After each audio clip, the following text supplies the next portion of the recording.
হরে Krishna. Mayapur নিতাইগড় kitchen থেকে সবাইকে স্বাগতম। আপনাদের সাথে আছে আমি জয়প্রিয়া সখী দেবী দাসী। আজকে আমি আপনাদের সাথে শেয়ার করব জগন্নাথের জন্য রান্না করছি, জগন্নাথের ভোগের জন্য।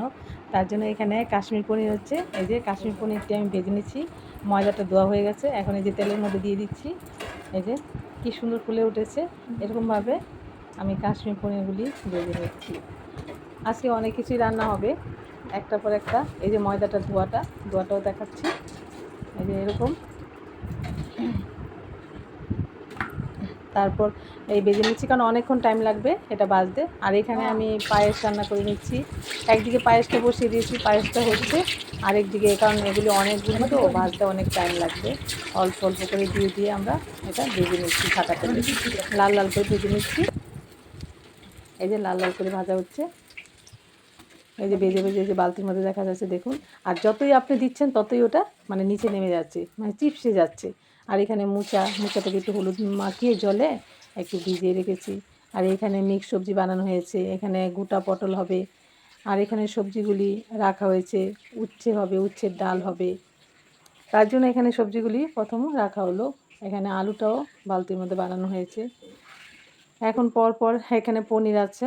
এখন মানে ময়দার সবজিটা করে নিচ্ছি। এখানে কড়ার মধ্যে মশলাটা কষিয়ে নিচ্ছি। এখানে মশলার মধ্যে জিরে বাটা, আদা বাটা, ধনে বাটা সব দিয়ে মানে কষিয়ে নিচ্ছি। আর এখানে আলুটা ভাজা হয়ে গেছে। আর এখানে হয়েছে লাউ ঘন্ট বড়ি দিয়ে।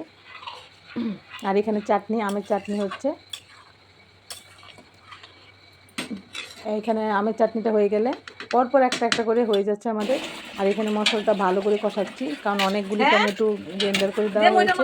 জলটা পুরো শুকাতে অনেক টাইম লাগছে। তারপরে এই জলটা শুকিয়ে গেলে আমি এখানে আলুটা দিয়ে দিচ্ছি। আলুটা কষানোর মধ্যে দিয়ে দিচ্ছি। আলুটা দিয়ে আবারও কষিয়ে নিচ্ছি ভালোভাবে। আলুটা ছাকা তেলে ভাজা হয়েছিল, কিন্তু সিদ্ধটা একটু কম হয়েছে, তার জন্য ভালো করে কষিয়ে নিচ্ছি। কষানোর পর দেখছি আলুটা সিদ্ধ হয়েছে কিনা। হ্যাঁ, এখন আলুটা সিদ্ধ হয়ে গেছে। আর এখানে শুক্তোর ডালটা হয়ে গেছে, আমি দেখিয়ে দিচ্ছি। এই যে উচ্ছে দিয়ে শুক্তোর ডাল। আর এখানে পটল ভাপাটা হয়ে গেছে। এই যে পটল ভাপাটা হয়ে গেছে। আর এখানে মোচার ঘন্টটা হয়ে গেছে। এরকমভাবে একটা একটা করে হচ্ছে আর নামাচ্ছি, কারণ আমরা 11টার মধ্যে জগন্নাথ এগুলি নিয়ে যেতে হবে। ওখানে জগন্নাথ মন্দিরে ভোগ লাগাবো, তারপর ভক্তরা প্রসাদ পাবে। এখানে আমি ময়দাটা দিয়ে দিয়েছি। ময়দাটা দিয়েও আবার ভালো করে কষিয়ে নিচ্ছি। এবার জল দিয়ে দিচ্ছি পরিমাণ মতো। জলটা প্রথমে একটু বেশি দিচ্ছি, কারণ জলটা ভালো করে ফুটবে। আমের চাটনিটা হয়ে গেছে, ওইটাও আমি নামিয়ে দিচ্ছি। আর এখানে পনির তরকারি হবে ক্যাপসিকাম দিয়ে, তার জন্য পনিরটাও ভেজে নিচ্ছি। পনিরটা ভাজা হয়ে গেছে, পনিরটা আমি নামিয়ে দিচ্ছি। এক খোলা হয়ে গেছে, আবারও পনিরটা আমি তেলের মধ্যে দিয়ে দিচ্ছি। অনেকগুলি পনির তো বাজতে টাইম লাগছে, অল্প অল্প করে দিচ্ছি। বেশি করে দিলে আবার ভেঙে যাবে, ঘেটে যাবে, তার জন্য এরকমভাবে আমি পনিরটাকেও মানে একইভাবে লাল লাল করে ভেজে নিচ্ছি। তারপর পনিরটা ভাজা হয়ে গেলে আমি এখানে ক্যাপসিকামগুলি ভেজে নেব। যেহেতু পনিরের মধ্যে ক্যাপসিকামও দিচ্ছি, এই জন্য ক্যাপসিকামগুলিও ভেজে নিচ্ছি। একটু হালকা করে ভেজে নিচ্ছি। এই যে পনির ভাজা সব হয়ে গেল। এখন পনিরের মশলা দেওয়া হয়ে গেছে, আদা বাটা, জিরে বাটা সব কিছু দিয়ে এটার মধ্যে কষিয়ে আলু দিয়ে দিই। আলু দিইনি এটার মধ্যে, শুধু পনির আর ক্যাপসিকাম দিয়ে করছি। একটু জুসি জুসি থাকবে, এটা খুব সুন্দর হয়। আর এখানে মিক্স সবজি। আর এখানে হয়ে যাচ্ছে রাইসটা। এখানে বড় কড়াতে রাইসটা দিয়ে দিয়েছি, রাইসটা ফুটে উঠেছে। এটা হয়ে গেলে, রাইসটা হয়ে গেলে আমাদের হয়ে যাবে।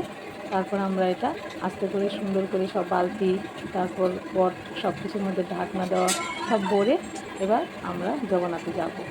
আর ভগবানের জন্য, গণিতের জন্য ঘরেও ভোগ লাগিয়ে গেছি অল্প অল্প করে সব কিছু। এরকমভাবে আমরা আজকে সব কিছু রেডি করে নিয়েছি, চলে যাচ্ছি।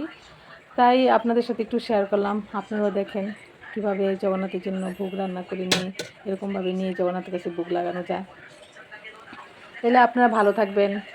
কিন্তু যদি এর মধ্যে কোনো রেসিপি আপনাদের ভালো লাগে তাহলে আমাকে কমেন্ট করে জানাতে পারেন। আমি চেষ্টা করব আপনাদের আবার সেই ভিডিওটা দেখানোর জন্য। এখানে আমরা জগন্নাথ অলরেডি চলে এসেছি।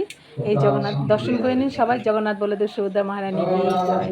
এখানে পূজারী জগন্নাথের সামনে সবগুলো ভোগ আমরা নিয়ে চলে এসেছি, সব সাজিয়ে দিয়েছি। এখন পূজারী ভোগ লাগাচ্ছে। ভোগ